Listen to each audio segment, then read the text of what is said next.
Hello, this is Johnnie Taylor, Lexington City Manager, welcoming you to today's episode of Queuing It Up. Today I have a special guest with me, and her name is Tracey White. And just to give you a little bit of information about Tracey, Tracey was born in Tennessee, but moved to Lexington when she was 7 years old. She graduated from Central Davidson High School, then went on to earn her accounting degree from Appalachian State University. After one tax season, she began working for the finance department of the city of Lexington. She eventually transitioned to the natural gas department, managing their financials, budgets, and all accounting functions. Tracey then moved to utility services and moved up to utility services director. Tracey has served the city of Lexington and the community for 31 years. Tracey, welcome to the Queuing It Up podcast. Thank you, and thank you for having me today. Oh yeah, my pleasure. So we're gonna get right into it. First of all, how would you explain what the Lexington Utilities is to our residents? Utility services. Lexington Utilities runs four major utilities, electric, water, sewer, and natural gas. And the Utility Services Department is a function of those utilities doing all of the shared services for those departments.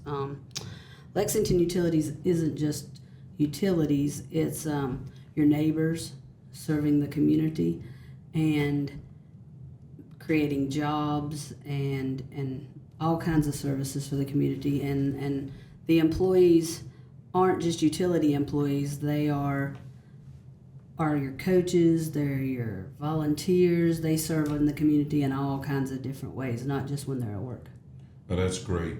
We get a lot of questions since we moved into the city center building, and want to ask you just, what have been the benefits for Lexington Utilities of moving to this particular facility?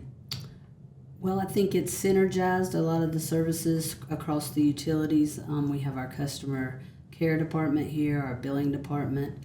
We also have communications, we have marketing, we have all of the utility directors located in this building.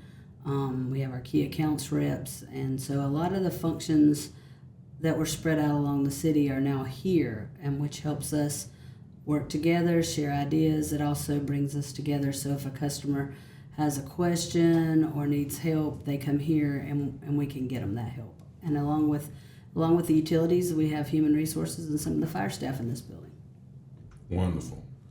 Things always change, and that was one change. But another change is the fact that we have updated the ways that our residents are able to pay their utilities bills. Yeah. And so, one of the things is, what are those particular ways and for residents to make payment? Well, we still have the kiosk. We have two located here and one still located at City Hall.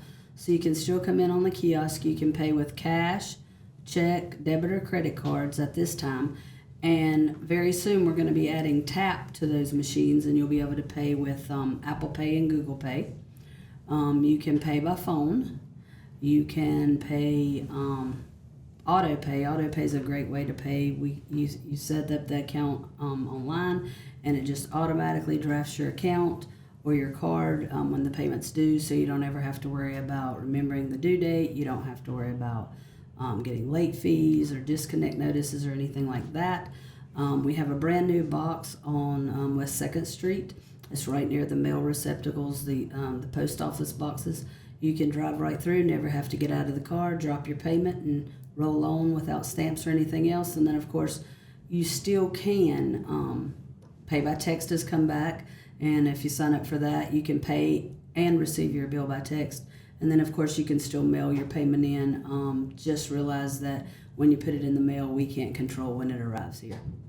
Yeah, that's important. I know we've had some challenges with some of those mail-in payments.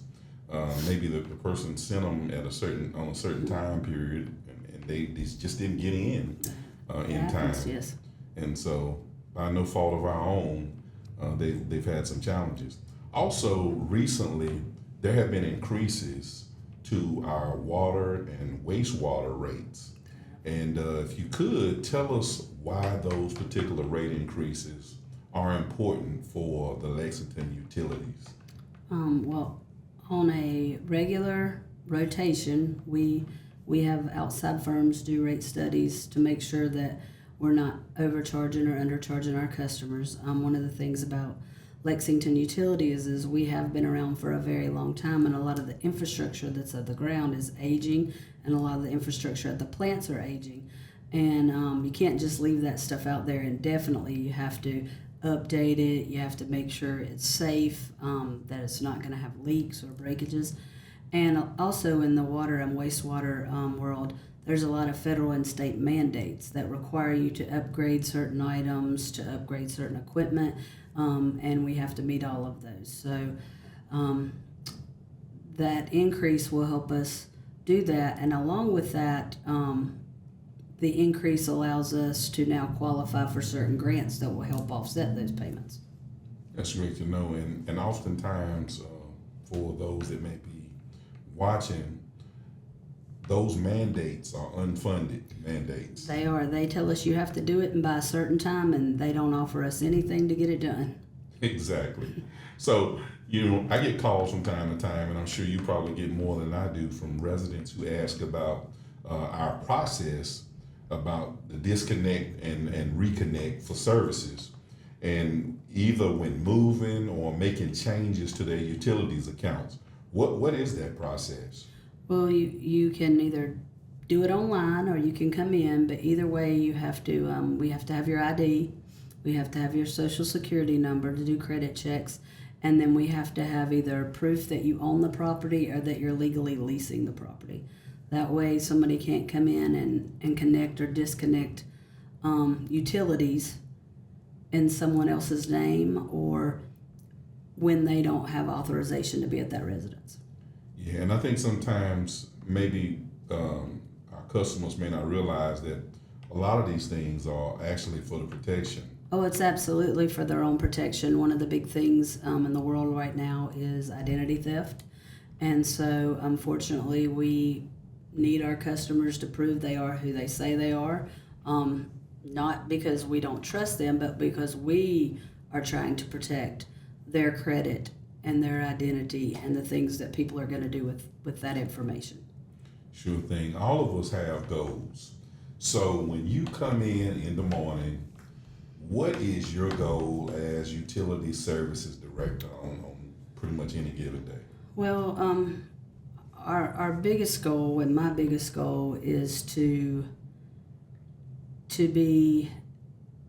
serve our citizens, to ensure that our customers receive accurate, effective, efficient service, that their bills are correct, that they get the answers that they need in the quickest and most customer service friendly way that we can.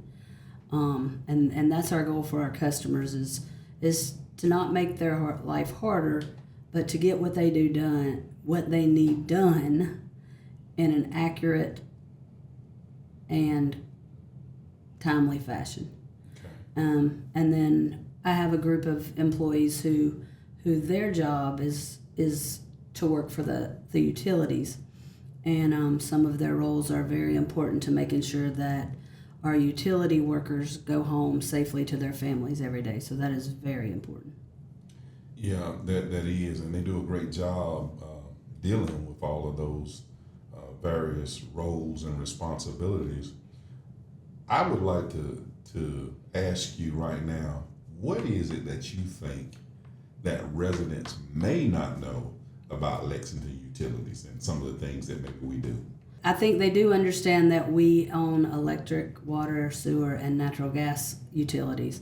I think what they probably don't understand is what all it takes to run those utilities. I think they see the linemen, the gas workers, the water and sewer workers in the field, and they understand what they're doing. But it takes an additional crew of almost 50 people to make everything run smoothly. We have an enormous amount of software and technology that we use. We have software that our citizens use to do move-ins and move-outs for our utilities, to pay their bills. we have problem reporters that they're able to go out and find potholes or area lights out or street lights out and report different things to us. We have technology that our employees use to keep up with the jobs that they have been assigned, to cost it out, to do all that. And it takes a technology team to keep all that up and running smoothly, and 16 softwares talking to each other seamlessly. We have a GIS team who does all the mapping so that our utility workers know where the pipes and the lines are underground, so when there is a problem, they can find it and repair it more efficiently and quicker than having to go and try to dig it up and find it and figure out where everything's at. We have, of course, customer care. We have billing. They're pretty familiar with those activities. We also have a locating team who, if you're going to do work in your yard or our utilities are going to work on their lines, they go out and mark the lines so that nothing is damaged during your project at home or during what we're doing out in the field. We have a warehouse that is required to keep all of the materials here, so if anything breaks, goes wrong, needs to be installed, that we have everything they need. We have a communications team who does videos, does social media, does advertising, and lots of different things, so our citizens and our customers know what's going on, what events we have coming up, or if there do happen to be outages or damages or repairs or projects, that they know what's going on. And then we have a key accounts team that deals with our larger industrial and commercial customers who make sure that we have a good relationship with them, because without them, that's jobs for our community, taxes for our community, and all that other stuff. One of the other things that I think our citizens don't realize is that it does benefit them to own a local utility. Unlike our privately owned utilities, we are very active in our community. We're active in the schools, we're active in local organizations and community events, and also we help keep their taxes down, where a private utility would pay a dividend to stockholders. We pay a dividend to the general fund, the area of government that helps with fire, police, street, and sanitation. And so without owning a utility, their tax rate would probably be higher. Yeah, that's important to note. I've been amazed at how many different events I've gone to around, and I look and they say sponsored by Lexington Utilities, and I'm like, well, we are participating and contributing to the community. It's not just providing the power, the gas, or the water. We're also an active partner for the betterment of the community. So I know we've got projects going on right now where we're trying to improve some things. So what improvements do you see that the city benefiting from decades from now based on what we're doing? Well, I think across the utilities, not just within utility services, but the utilities in general, we are constantly trying to find ways to make our utilities safer and more reliable. So projects such as a new delivery station for the electric department, new reclosures for the electric department, a new tap station for gas, updates within the plants and in water and wastewater. That allows us to have redundancy in the system at times. It allows us to be able to put out more electric or more gas, and what that does for our customers is that when we do have an instance such as a hurricane or an ice storm, we're able to move power around, so less people are out. They're out for shorter periods of time. It just makes our system more reliable, and that's what we want for all of our customers. We would like for them to never have an outage. That's not realistic with weather and trees and car accidents and just different things like that. But the more we add to the system, then the more reliable it is. And I think also, like we were talking about earlier, there's lots of technology involved in the utilities. And the more technology that's involved, the the more accurate our information can be, the faster we can get information to the customers, such as the AMI meters, like that our water department is installing now, and our gas and electric are looking to install in the future. That gives our customers, immediate information. So if all of a sudden you have a toilet that's leaking or a water line that's broken underground, a lot of times that'll take you a month or two to find. You have to wait for your water bill to go up. But with the AMI meters, immediately you can get a text, you can get information that says something has happened that's caused your usage to go way up. And so that helps us, and that also helps the customer. Well, that's great to know. I've been really impressed with how we use technology and all the efforts that have been made to take us to the next level and to provide better service to our residents, our customers. And I want you to know we also are grateful that you have taken the time to be here on Queuing It Up today. It's my pleasure. We've gotten to the last question, and we both survived it. But I do want to say I appreciate all of the effort and all of the great work that you do leading this work group. And you're definitely a valued part of our team, and we just appreciate your commitment to the city of Lexington and its residents.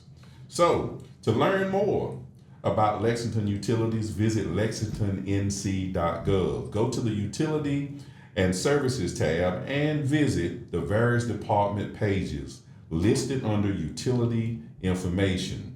For updates on future episodes, follow us on Facebook at City of Lexington and on the streaming platform you're listening to this episode on.